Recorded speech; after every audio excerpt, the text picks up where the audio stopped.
right, and I don't know how to do it. Here we are. We are actually in the formal dining room, which has a nice little fireplace. I hate that formal word, you know. Well, that's when they built this place, that's what this was. This was considered the formal dining room. Yeah. There's nothing formal about me, that's for sure. I'm not talking about you. I'm talking about the dining room.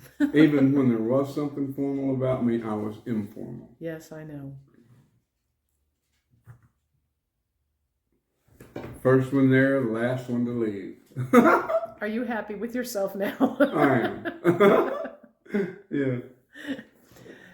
All right. Well, thank you everybody for all the lovely comments on Bobby's singing. Had I known that I was going to just that just happened really spontaneously, so I didn't prepare myself at all, and I was like had to plant myself on the ground real quickly to stop the camera from moving. Anyway, we just took a visit into the local village to buy some groceries today. So I'll put up some of the that was a lot of fun. It always is. The drive is so beautiful. Yeah.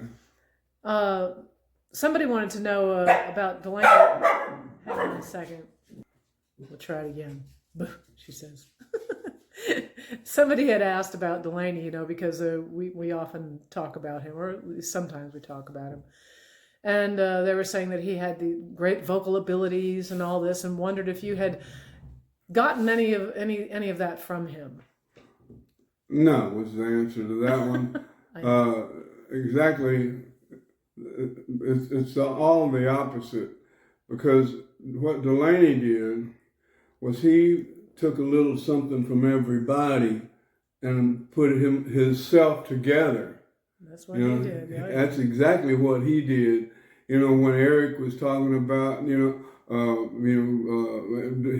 getting all this stuff from Delaney. No, Delaney was getting something from Eric. Delaney was getting something from me. He was getting something from Leon Russell. He was getting something from Joe Cocker. He was getting something from all these people.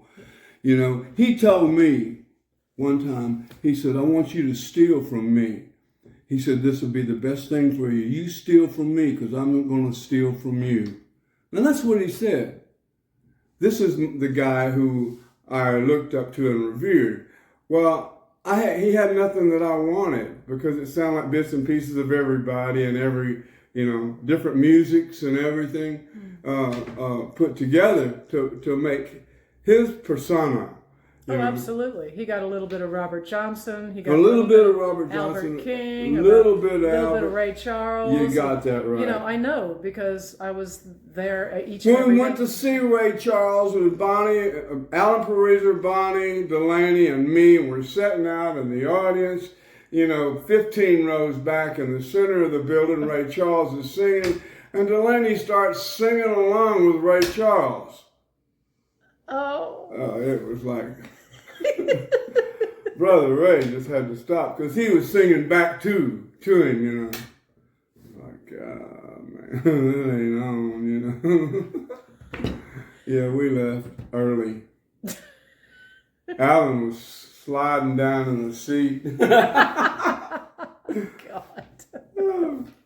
Well, no, but this is true, the conglomeration of all the different pieces that he assembled for himself, himself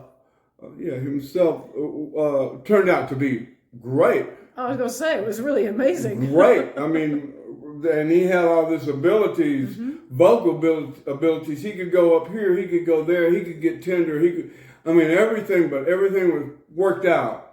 He had a way, I can tell you, just from working in the studio with him for 13 years, he was able to just whip out something without even consciously thinking about it. And I would just look at him like, where did that come from? Just something simple, but absolutely amazing. Yeah. And you do the same thing. Oh, and but yours is totally original. You never listen to anybody. Oh, in fact, I can say one thing. If you listen to Hello L.A. Bye Bye Birmingham by you, and then listen to Delaney, who did it afterwards, he copied your version. Yeah. That was a good song. Great song. I like it. He and Mac Davis wrote that. He and Mac wrote several things together. And Well, I'll tell you, The there's ghetto. a Delaney moment that I could, oh, Jesus, Yeah, you know, yeah, man, on the ghetto. Oh, God, I get goosebumps thinking about it. Rose Stone used to call him the character man, and that's what he. The character man? Yeah. Yeah. Sly's sister, and when we were in the studio, she wanted to hire the character man, so he'd come in and, you know, do stuff, and that's what it was. It was like those little things like that would really stand out. All of my life. That when he did that, I was standing there when he recorded it. It's on the original, Except No Substitute. Which is a great record. Well, yeah. Oh man, that was an incredible record, and at its time, Jim Keltner on drums and everything sounded so present, you know. Hey, Sadie. Oh, she's on to something out there. But everything was, you could hear the quality of everything, and it was better than the qualities that I grew up listening to, and that was coming from some real pure R&B and real pure gospel, you know. Right. But as technology evolved a little bit, so did people and what they were doing and how they were going about doing what they do, and some of it went a little too far. And so I remember that we put the Except No Substitute album on after we had a long discussion about everything, and when we listened to it, we both went, "Oh no." It was that good and that great then. Right. But we had both grown in a way that we hear things differently. Oh, absolutely. You know, I'm listening not for something because it's already there. I'm a part of it. So I'm not trying to grasp onto something and create it. I'm trying to project what it is that I know and my abilities. Well, we were listening to the overall sound, and I was so surprised at the overall sound of it. Yeah, I was like, what happened? Was it me or was it yeah. record? What? Or was it Memorex? Yeah, right. Anyway. Me or memory. Yeah. So, I mean, Delaney really he was a great teacher, and I watched people come and go. Jeez, I don't even know how many people coming and going. And some interesting people showing up. I mean, Ike Turner showed up one day, which was kind of funny and interesting. Everybody revered Delaney. Yeah. You know, yeah. Michael Parks. I mean, the actors. Oh, Michael Parks, yeah. You know, they were good friends. Everybody. They were good friends. Yeah. As was, what's his name? Gary Busey. Gary Busey. Sadie. Hang on. Calm down.